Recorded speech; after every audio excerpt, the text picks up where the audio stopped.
Magandang araw sa atin mga kalingap, may panibago po tayong update kay Vayancy.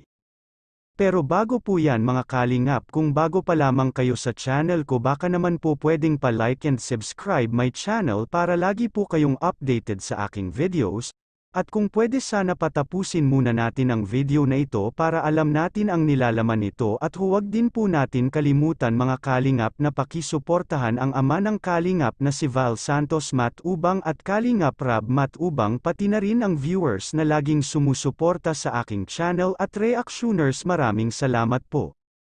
Mga kalingap, muling napabisita si Kuya Edo kila Vayancy para humingi ito ng pasensya kay Vayancy dahil sa kanyang pagkukulang.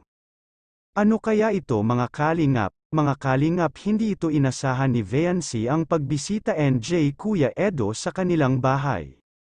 Humingi ito ng pasensya si Kuya Edo kay Vincy dahil matagal din ito ulit nakabisita sa kanya. Sa kadahilanan ay maraming kailangan asikasuhin si Kuya Edo at busy rin ito sa pag-scout. Kailangan kasi niyang maghanap ng karapat-dapat na tulungan para mas marami pa silang matutulungan na mahihirap na mas nangangailangan. Kaya sinabihan din ito ni Vincy si Kuya Edo na okay lamang ito dahil busy rin ito si Vincy sa kanyang pag-aaral.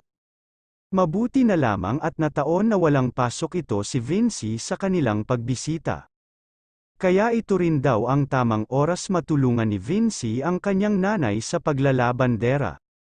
Kahit may tumutulong na daw ito sa kanila, ay patuloy pa rin nilang gagawin kung ano ang kanilang nakasanayan. Napakabait talaga ito ni Vincy dahil patuloy pa rin niyang tinutulungan ang kanyang magulang.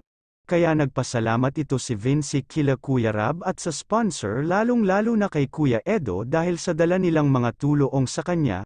Sobra-sobrang tulong na daw ang kanyang natanggap simula nung nakilala na siya ng Team Kalingap at ni Kuya Edo. Kaya mga kalingap, hanggang dito na lamang po ang update natin para kay Vayancy. Maraming salamat po, thank you for watching and God bless us all.